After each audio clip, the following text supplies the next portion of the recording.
What up, guys? It's Josiah here, and today we're reading Arthur and the Scare Your Pants Off Club book, Chapter 3. Let's begin. I don't get it, said Arthur as the other kids walked away. Who would want to get rid of our books? Not all our books, Francie reminded him. Just the Scare Your Pants Off books. Why pick on them? Asked Buster. Nobody had an answer. Hey, said Sue Ellen, look at that. She pointed to a TV store across the street. The SYPOC logo filled the screen. Everyone crossed the street to find out what was going on. In the suburban Elwood City, said the news reporter, a parents group has chased some children's book off the shelves of the public library. The picture showed the library and all the kids waiting in line. That's us, said Brain. How did we get on TV so fast? Asked Buster. I imagine, said Brain. They used a satellite downfeed to get these pictures back to the studio. Shh, said Francine. I want to hear the rest. The parents group called Pause, Parents Against Weird Stories, says the scariest stories are bad for kids.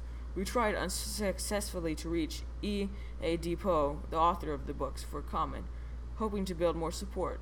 Pause is holding a rally for concerned parents. They will meet at the library on the library steps at 1 o'clock tomorrow afternoon. The news moved on to other stories. Red alert, Buster shouted. If we ever want the parents scared off of us again, we've got to do something, and fast. But what? Asked Francine. Brain scratched his head. Generally speaking, he said, minors have limited access to legal resources or aberration, which means, said Arthur, there isn't much we can do. He looked around at his friends. But I'm not willing to give up yet. We've never given up before. Sure we have, said Buster. Lots of times, said Francine. We are good at giving up, said Sue Ellen.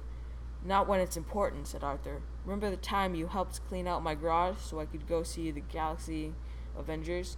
Arthur remembered it well. Francine was carrying 2 heavy bags of trash.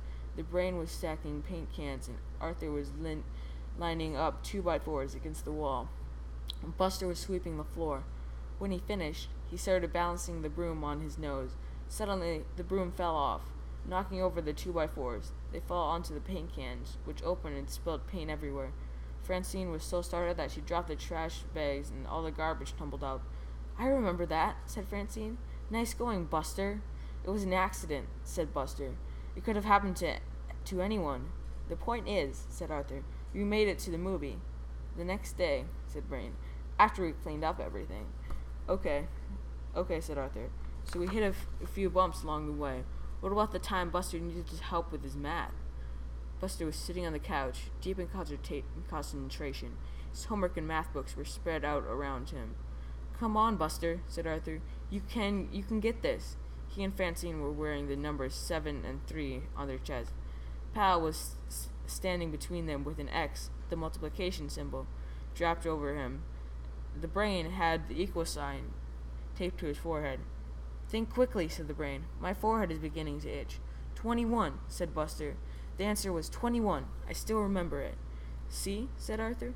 I'd forgotten about teaching Buster to multiply, said Francine. If we can do that, maybe we can do this too. I know, said Buster. Let us go on strike. No more homework till we get our books back. Arthur sighed, and Brain folded his arms. Francine rolled her eyes. All right, said Buster. It was worth a try, but who has a better idea? Nobody did. Not yet, anyway. Hope you guys enjoyed this chapter. If you guys did, leave a like, subscribe, and see you guys.